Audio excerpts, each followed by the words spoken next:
नमस्कार प्यारे बच्चों, कैसे हैं आप सभी। उम्मीद करता हूँ सभी स्वस्थ होंगे, ठीक होंगे और आपकी पढ़ाई भी मजेदार सुचारू रूप से चल रही होगी। प्यारे बच्चों, आज हम क्षितिज बाग 2 का अंतिम चैप्टर जिसका नाम है संस्कृति एक निबंध है और इस निबंध के रचयिता हैं बदंत आनंद कोसलायन जी, जिनके बचपन का नाम था हरनाम दास। तो प्यारे बच्चों, संस्कृति जो चैप्टर है, जो निबंध है, कोसलाइन जी ने इसमें क्या लिखा है। इसमें दो शब्दों को लिया है प्यार बच्चों। कौन कौन से दो शब्द हैं? एक तो है प्यार बच्चों इसमें संस्कृति। कौन सा है? संस्कृति। और दूसरा है प्यार बच्चों इसमें सभ्यता। क्या है? सभ्यता। तो इन दोनों को समझाने की बहुत सारे उदाहरणों की सहायता से हमें समझाया है कि संस्कृति क्या है और सभ्यता क्या है। तो प्यार बच्चों, संस्कृति उसे बताया है जैसे कि हम किसी चीज का आविष्कार करते हैं। कि जैसे सबसे पहले हम लोग बात करें, मनुष्य ने सबसे पहले आग का आविष्कार किया, तो कितना बड़ा आविष्कार करता होगा। फिर इंसान ने सोचा कि दो पत्थरों को आपस में रगड़ने से आग का आविष्कार होता है। और उस इंसान के बारे में सोचिए जिन्होंने सुई धागे का आविष्कार किया। फिर सुई धागे का आविष्कार करने के बाद में किसने ऐसा सोचा होगा कि दो फटे फटे कपड़ों को, ये दो टुकड़ों को किस प्रकार से जोड़ा जाए सुई और धागे से। तो यह सब जो नए नए आविष्कार करते हैं ना हम लोग, इसे बदंत आनंद कोसलाइन जी ने संस्कृति कहा है। ठीक है। अब सभ्यता क्या है? सभ्यता है कि हम सुबह सुबह उठते हैं, उठते ही 1 नंबर 2 नंबर आप लोग जाते होंगे, फिर ब्रश करते हैं, फिर स्नान करते हैं, स्नान करने के बाद कपड़े पहनते हैं, कपड़े पहने के नाश्ता करते हैं, फिर अपना बैग उठाकर अपने वर्क के लिए निकलते हैं। इसे कवि ने सभ्यता कहा है। समझे नहीं समझे? संस्कृति वह वस्तु है कवि के अनुसार कि जिससे कोई व्यक्ति नए नए आविष्कार करता है। जैसे गुरुत्वाकर्षण न्यूटन ने आविष्कार किया, मार्क्स ने गरीबों को सुखी रखने के लिए पूरा जीवन दुखी में बिता दिया।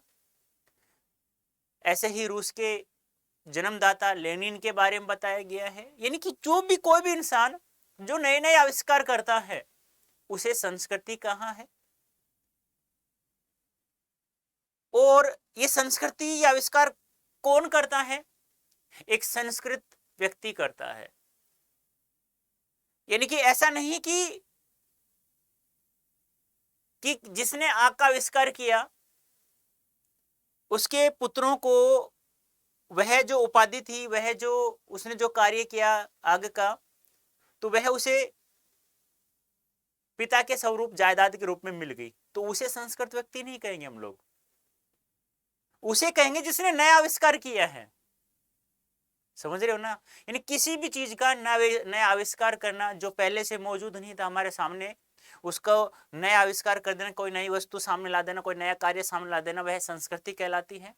और सभ्यता, जैसे हम लोग कपड़े पहनते हैं, साफ सुथरे रहते हैं, यानी कि क्रीम पाउडर लगा के, आप समझ रहे होंगे, कहीं बैठते हैं तो आलती पालती मार के बैठते हैं, सभ्यता से बात करते हैं, तो वह सभ्यता है। सभ्यता को इसमें संस्कृति का ही परिणाम बताया है, ये भी आपको ध्यान में रखना होगा। तो एक बार देख लीजिएगा। पाठ का सार हम लोग देखते हैं। इसमें दो शब्द हैं जो हमें समझ में भी आते हैं और जिनका हम लोग उपयोग भी करते हैं। वो दो शब्द हैं सभ्यता और संस्कृति। यानी कि ऐसे दो शब्द हैं जो हमें बहुत कम समझ में आते हैं। आते भी है तो गलत सलत समझ में आते हैं, सही ढंग से समझ में भी नहीं आते। कवि ने उन दो शब्दों का नाम बताया, संस्कृति और सभ्यता। इन दो शब्दों के साथ साथ जब हम अनेक विशेषण लगा देते हैं, यानी कि विशेषण क्या होता है? किसी भी शब्द की कोई दूसरा शब्द विशेषता बताता है तो वह विशेषण कहलाता है। जैसे भौतिक सभ्यता, सभ्यता से पहले भौतिक लगा दिया, सभ्यता विशेषता होगी भौतिक। आध्यात्मिक सभ्यता, अब सभ्यता विशेषता क्या होगी? आध्यात्मिक। तो भौतिक सभ्यता भी है, आध्यात्मिक सभ्यता भी। क्या यह एक चीज है अथवा दो वस्तुएं? यदि दो हैं तो दोनों में क्या अंतर है? हम इसे अपने तरीके से समझने की कोशिश करें। कवि ने कहा है कि ये दो वस्तुएं हैं या चीजें हैं, क्या है ये हमें बहुत कम समझ में आती हैं। इन दोनों शब्दों से पहले आप किसी भी शब्द को रख दोगे तो उसमें उसकी विशेषता बढ़ जाती है। तो क्या है? तो इसे हम लोग अपने तरीके से समझते हैं। कल्पना कीजिए उस समय की जब मानव समाज का अग्नि देवता से साक्षात नहीं हुआ था तो आज तो घर घर में चूल्हा जलता है। लेकिन पहले आग का आविष्कार किसने किया है यार? वो तो सब कितना बड़ा इंसान होगा, उसमें वह कितना बड़ा संस्कृत व्यक्ति होगा। जिस आदमी ने पहल आग का आविष्कार किया होगा वह कितना बड़ा आविष्कर्ता होगा। यानी कि अग्नि देवता को पहले नहीं जानते थे, आज लोग सभी जानते हैं। लेकिन जिसने सबसे पहल सर्वप्रथम आग का आविष्कार किया कि दो पत्थरों को रगड़ने से आग का आविष्कार किया, तो वह कितना बड़ा आविष्कार करता होगा। अथवा कल्पना कीजिए उस समय की जब मानव को सुई धागे का परिचय नहीं था, जिस मनुष्य के दिमाग में पहल बात आई होगी कि लोहे के टुकड़े का घिसकर उसके एक सिरे को छेद में धागा पिरोकर कपड़े के दो टुकड़े एक साथ जोड़े जा सकते हैं, वह कितना बड़ा आविष्कार रहा। मैंने बताया स्टार्ट में, सबसे पहले हम लोगों ने देखा, अपने हिसाब से समझा कि सभ्यता संस्कृति क्या है। संस्कृति को समझने की कोशिश की हमने कि वह कितना बड़ा आविष्कार करता हो जिसने आग के बारे में सोचा होगा। फिर वह इंसान और भी कितना बड़ा आविष्कार करता होगा कि सबसे पहले सोचा कि लोहा है, लोहे को छेद करके कील एक बारीक चीज बनाई, उसमें छिद्र करके एक धागा पिरोया। फिर उसने सोचा कि दो धागे को सील करके एक धागा, दो कपड़ों को सील करके एक बनाया जा सकता है, तो कितना बड़ा आविष्कार करता होगा। देखो, इनकी पत्थर को रगड़ करके आग बनाई जा रही है इस इंसान द्वारा, तो यह कितना बड़ा आविष्कार करता होगा, कितना बड़ा संस्कृत व्यक्ति होगा। इन्हीं दो उदाहरणों पर विचार कीजिए। पहले उदाहरण में एक चीज है किसी व्यक्ति विशेष की आग का आविष्कार कर सकने की शक्ति, दूसरी चीज है आग का आविष्कार करना। दोनों अलग अलग हैं। आविष्कार कर सकने की शक्ति, दूसरी चीज है आग का आविष्कार करना ही। एक तो शक्ति थी, एक आविष्कार कर दिया है। इसी प्रकार दूसरे सुई धागे के उदाहरण में एक चीज है सुई धागे का आविष्कार कर सकने की शक्ति और दूसरी चीज है सुई धागे का आविष्कार। दोनों अलग अलग हैं, ये भी ध्यान आपको रखना है। जिस योग्यता, ये ध्यान रखना, जिस योग्यता, प्रवृत्ति अथवा प्रेरणा के बल पर आग का आविष्कार, सुई धागे का आविष्कार किया, वह व्यक्ति विशेष की क्या है बेटा? संस्कृति है। अब उसका प्रयोग हम लोग किस प्रकार से करते हैं वह हमारी सभ्यता है। और उस संस्कृति द्वारा जो आविष्कार हुआ, जो चीज उसने अपने और दूसरों के लिए आविष्कृत किया, उसका नाम क्या है? सभ्यता है। यानी कि एक तो उसने सोच लिया, फिर उसने बना दिया दूसरों की सहायता करने के लिए कि हाँ ये व्यक्तियों, इन व्यक्तियों की हेल्प हो सकती है, इन व्यक्तियों ये कार्य कर सकते हैं, तो वह उसकी सभ्यता सिखाती है उसे। जिस व्यक्ति में पहली चीज जितनी अधिक वह जैसी परिष्कृत मात्रा में होगी, वह व्यक्ति उतना ही अधिक वैसा ही परिष्कृत आविष्कर्ता होगा। यानी कि पहली चीज, यानी संस्कृति जिसमें अच्छे से है तो सभ्यता में उसमें कूट कूट कर भरी हुई होगी। एक संस्कृत व्यक्ति किसी नई चीज की खोज करता है किंतु उसकी संतान को वह अपने पूर्वज से अनायास ही प्राप्त हो जाती है, उसे हम लोग संस्कृत व्यक्ति नहीं कहेंगे। ये भी ध्यान रखना। जिस व्यक्ति की बुद्धि ने अथवा उसकी विवेक ने किसी भी नए तथ्य का दर्शन किया, वह व्यक्ति ही वास्तविक संस्कृत व्यक्ति है। और उसकी संतान जिसे अपने पूर्वज से वह वस्तु अनायास ही प्राप्त हो गई हो, वह पूर्वज की भांति सभ्य भले ही बन जाए पर संस्कृत नहीं कहला सकता। मैं बार बार कह रहा हूं, बाप दादा की जायदाद के रूप में किसी प्रकार का आविष्कार किया हुआ उनके पिताजी द्वारा वो मिल जाता है पूर्वज में अनायास बिना प्रयास के, तो हम लोग उसे वह कितना भी सभ्य कहलाए, कितनी सभ्यता से उसका प्रयोग करे उस वस्तु का, तो उसे हम सभ्य तो कह सकते हैं, सभ्यता तो है उसके अंतर्गत, लेकिन हम उसे संस्कृत व्यक्ति नहीं कह सकते। एक आधुनिक उदाहरण ले, न्यूटन ने गुरुत्वाकर्षण के सिद्धांत का आविष्कार किया। न्यूटन कितना बड़ा संस्कृत व्यक्ति होगा, लेकिन उनके पुत्रों को वह अनायास में प्राप्त हो गया। वह उसे हम वह सभ्यता से उसका आविष्कार तो कर सकता है वो, उसका प्रयोग तो कर सकता है वो, सभ्यता तो है उसमें कूट कूट करके, लेकिन संस्कृत व्यक्ति हम लोग उसे नहीं कह सकते। वह संस्कृत मानव था। आज के युग का भौतिक विज्ञान का विद्यार्थी न्यूटन के गुरुत्वाकर्षण से तो परिचित है ही, लेकिन उसके साथ साथ उसे और भी अधिक अनेक बातों का ज्ञान है, लेकिन न्यूटन से ज्यादा वह शिक्षित नहीं है या आविष्कर्ता नहीं है, या हम लोग कह सकते हैं कि न्यूटन से ज्यादा परिचित नहीं था वो। ऐसा होने पर भी हम आज के भौतिक विज्ञान के विद्यार्थी को न्यूटन की अपेक्षा अधिक सभ्य भले ही कह सके, पर न्यूटन जितना संस्कृत नहीं कह सकते हैं। ठीक है, मैंने कहा ना कि न्यूटन ने गुरुत्वाकर्षण का आविष्कार तो किया, लेकिन हम आज के जो विद्यार्थी हैं विज्ञान के, उन्होंने गुरुत्वाकर्षण के बारे में बहुत अच्छा जानते हैं और न्यूटन से कुछ ज्यादा ज्ञान प्राप्त भी कर लिया होगा, लेकिन हम न्यूटन से ज्यादा उसे संस्कृत व्यक्ति नहीं कह सकते।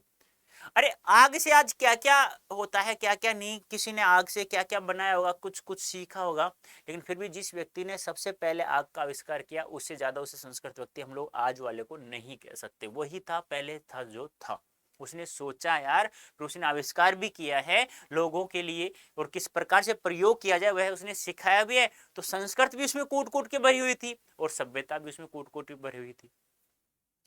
रात के तारों को देखकर न सो सकने वाला मनीषी आज के ज्ञान का ऐसा प्रथम पुरुष करता था। यानी कि रात के तारों को देखकर वो सोचा ये मोती से चांद का थाल ही क्या है, वह सो नहीं पाया पूरी रात, तो वह प्रथम पुरुष करता होगा। आज हम लोग क्या कहते हैं, तारों की कहानी बना दिया, चंदा मामा की कहानी बना दिया, हम रात को चांद रात को देखते देखते हम सो भी जाते हैं वहां पर, हाँ, डिनर भी कर लेते हैं हम लोग उस रोशनी में।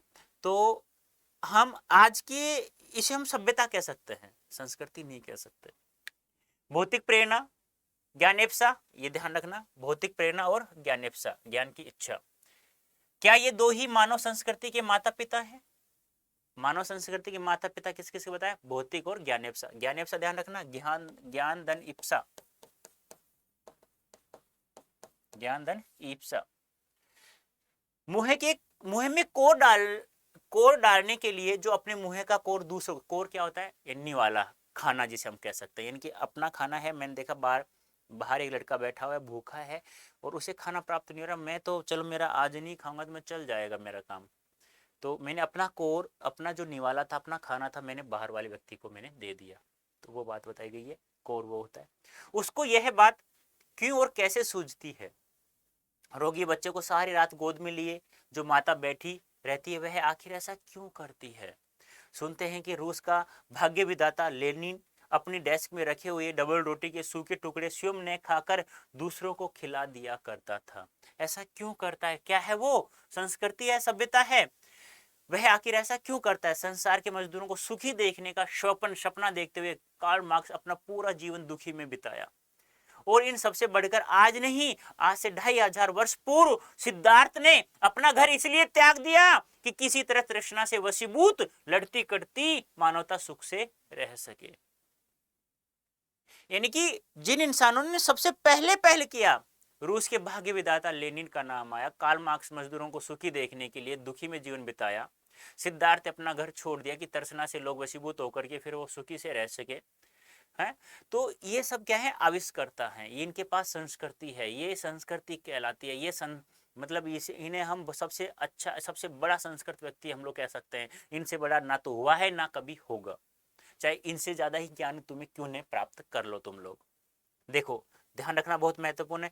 हमारी समझ में मानव संस्कृति की जो योग्यता आग और सुई धागे का आविष्कार कराती है वह भी संस्कृति है, जो योग्यता तारों की जानकारी कराती है वह भी, और जो योग्यता किसी महामानव के सर्वस्व त्याग कराती है वह भी संस्कृति है।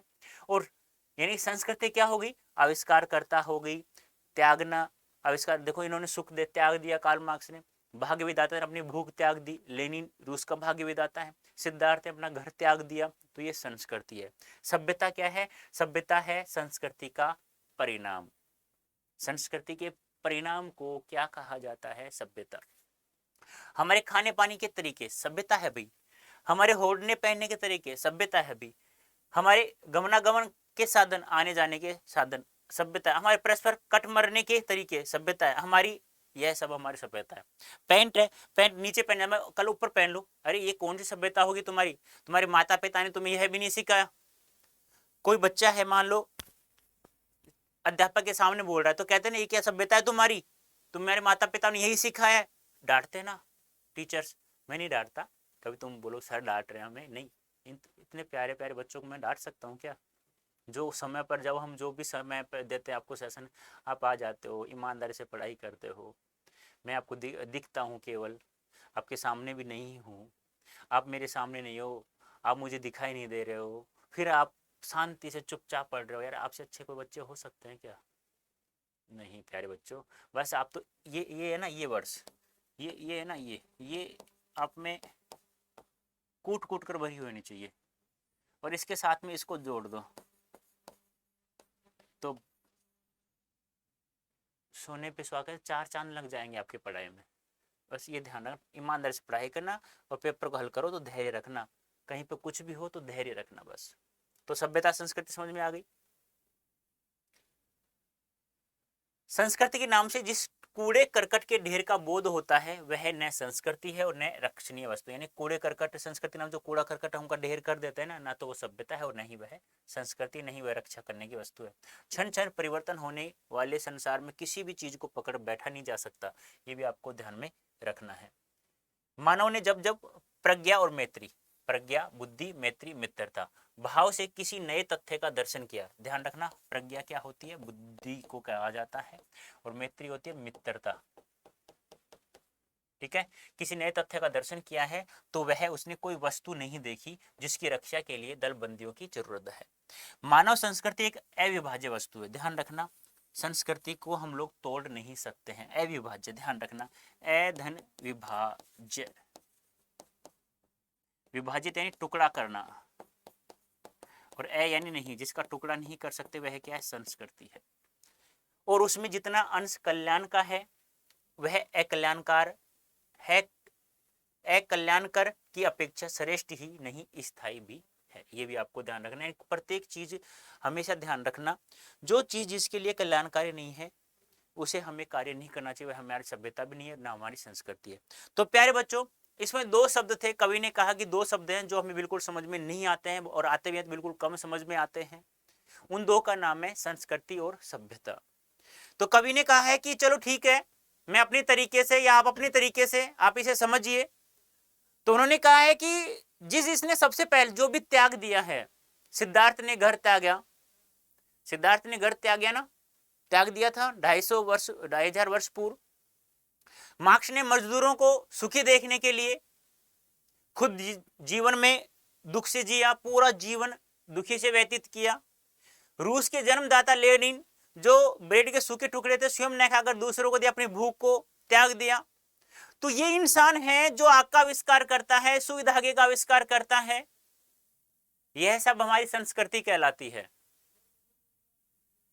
ठीक है, और सभ्यता क्या है, हमारा समय पर सोना, समय पर उठना, समय पर प्रेम से किसी से बातें करना, कपड़े पहनना, कहना, खाना, काम पर जाना, फिर शाम को वापस आ जाना, किसी से मित्रता कर लेना, ये सब क्या है, हमारी सभ्यता है। और सभ्यता को संस्कृति का ही परिणाम बताया प्यारे बच्चों। तो ध्यान रखना, ये था हमारा संस्कृति निबंध जो बहुत ही अच्छा है, जो किसने लिखा, बदंत आनंद कोसलाइन जी ने लिखा, जिनका जन्म 1905 में पंजाब के अंबाला जिले के सोहाना नामक गांव में हुआ था और 1988 में इनकी मृत्यु हो जाती है। ठीक है, और इनका बचपन का नाम हरनाम दास था, जो कितना अच्छा निबंध लिखा प्यारे बच्चों। तो प्यारे बच्चों, ऐसे ही आप लोगों को पढ़ना है। तो Y323 ये कोड दिख रहा है आप लोगों को, मैक्सिमम डिस्काउंट कहाँ कैसे प्राप्त होगा, तो आप निश्चय बैच से जुड़ जाइए और कोड का यूज करेंगे आप लोग Y323। यदि आप लोग ये कोड यूज करेंगे तो आपको मैक्सिमम डिस्काउंट प्राप्त होगा, और जैसा पढ़ाया जा रहा है ऐसा ही आपको बहुत अच्छे से तरीके से पढ़ाया जाएगा। प्रत्येक सब्जेक्ट में ऐसे ही आप लोगों को 100% मार्क्स हम लोग दिल पाएंगे, गारंटीड है बेटा। प्यारे बच्चों, हम लोग मतलब ऐसे नहीं खाली पुलाव नहीं पकाते हैं, हम आप लोगों अपने रिजल्ट देखा होगा, पिछले साल का भी हमारा पिछले देखा होगा, हम लोग बहुत मेहनत करते हैं आपके साथ साथ। हम चाहते हैं कि अब की बार हिंदी में भी 100 में 100 नंबर लाएं बच्चे। पिछली बार 100 में से 99 हम लोगों ने दिलाए थे, अब की बार 1 नंबर की तैयारी हम लोग कर रहे हैं। उस नंबर के लिए आप प्लीज निवेदन है, आप समय समय पर सेशन लें, और जिन क्वेश्चंस की हम प्रैक्टिस करवा रहे हैं हमारे साथ साथ प्रैक्टिस करने के बाद घर पर बैठकर भी उनकी अभ्यास करें। ठीक है, तो आप पावरफुल स्पोकन इंग्लिश का बैच भी ज्वाइन करें, तो कोड यूज करें Y323। देखो कितना इजी कोड है, याद हो जाएगा, Y323। ठीक है, यूज करें और आपको मैक्सिमम डिस्काउंट जितना भी होगा, 17 होगा, 70 होगा, 77 होगा, 40, 30, 50 जितना होगा ना वो आपको प्राप्त हो जाएगा। ठीक है, अब आप कहते हो सर इसकी पीडीएफ चाहिए हमें, हमें एमसीक्यू भी चाहिए, हमें पीवाईक्यू भी चाहिए, हमें सैंपल पेपर भी चाहिए, हमें सब चाहिए सर, और वो भी कैसे चाहिए, फ्री ऑफ कॉस्ट चाहिए। मिल जाएंगे भाई, डाउनलोड कर लो ना अड्डा 24/7 हमारा ऐप प्ले स्टोर से, नहीं किया तो अभी करो। और वहां आपको पीडीएफ भी मिलेगा, पीवाईक्यू भी मिलेगा, सैंपल पेपर मिलेगा, एमसीक्यू भी मिलेगा, अलग अलग चैप्टर की समरी भी मिलेगी, सब कुछ मिलेगा प्यारे बच्चों, फ्री ऑफ कॉस्ट मिलेगा। ठीक है, कहाँ पढ़ाई करे हो? Class 9th and 10th YouTube channel पर, तो देख लेना। अच्छा लगता है तो लाइक वगैरह हाँ आपके ऊपर निर्भर करता है, लेकिन सेशन अच्छा लगा है ना प्यार बच्चों, समझ में आ गया आप लोगों को कि आप लोग अब किसी प्रकार से किसी भी टीचर से पढ़ने की आवश्यकता नहीं है, तो आप देख लीजिएगा। तो अभी के लिए इतना ही, धन्यवाद, थैंक यू सो मच।